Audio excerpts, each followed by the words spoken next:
I have the pleasure to present to you Dr. Martin Luther King, Jr.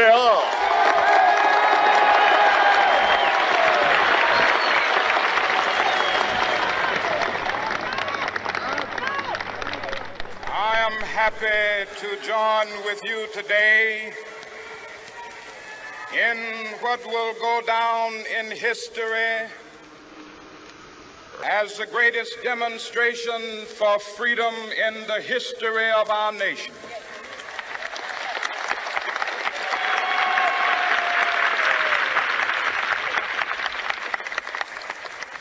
Five score years ago,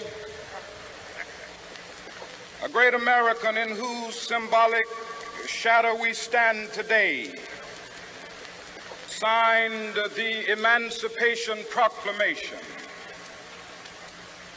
This momentous decree came as a great beacon light of hope to millions of Negro slaves who had been seared in the flames of withering injustice. It came as a joyous daybreak to end the long night of their captivity. But 100 years later,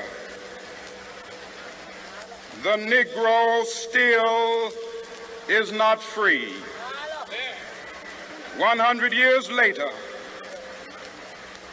the life of the Negro is still sadly crippled by the manacles of segregation and the chains of discrimination. 100 years later, the Negro lives on a lonely island of poverty in the midst of a vast ocean of material prosperity. This nation will rise up and live out the true meaning of its creed. We hold these truths to be self-evident, that all men are created equal.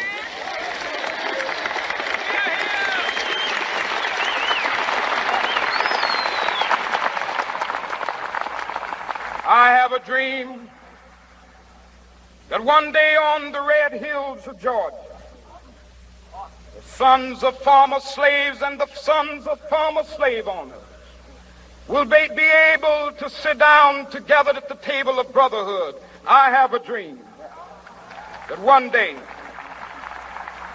even the state of Mississippi, a state sweltering with the heat of injustice, sweltering with the heat of oppression, will be transformed into an oasis of freedom and justice. I have a dream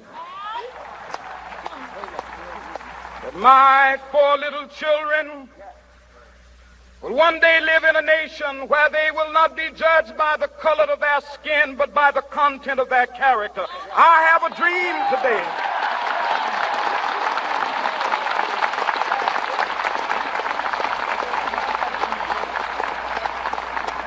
I have a dream that one day down in Alabama, with its vicious racists, with its governor having his lips dripping with the words of interposition and nullification, one day right there in Alabama, little black boys and black girls will be able to join hands with little white boys and white girls as sisters and brothers. I have a dream today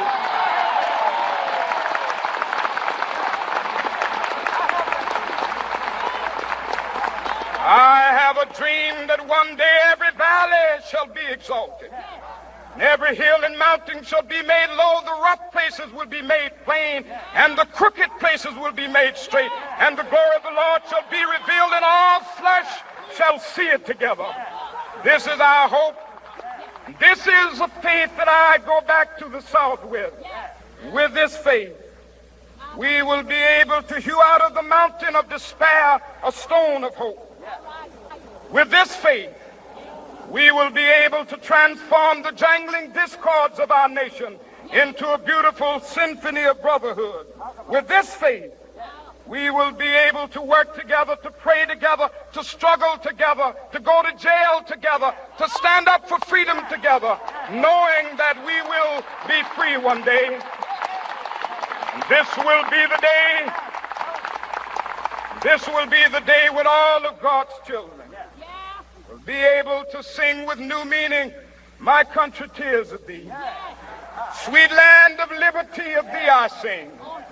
Land where my fathers died, land of the pilgrim's pride. From every mountainside, let freedom ring. And if America is to be a great nation, this must become true. And so let freedom ring. From the prodigious hilltops of New Hampshire, let freedom ring. From the mighty mountains of New York, let freedom ring. From the heightening Alleghenies of Pennsylvania, let freedom ring. From the snow-capped Rockies of Colorado, let freedom ring. From the curvaceous slopes of California. But not only that, let freedom ring from Stone Mountain of Georgia.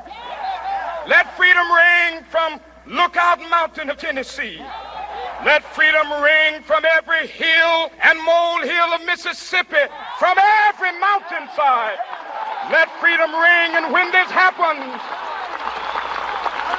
and when we allow freedom ring, when we let it ring from every village and every hamlet, from every state and every city, we will be able to speed up that day when all of God's children, black men and white men, Jews and Gentiles, Protestants and Catholics, will be able to join hands and sing in the words of the old Negro spiritual, free at last, thank God Almighty, we are free at last.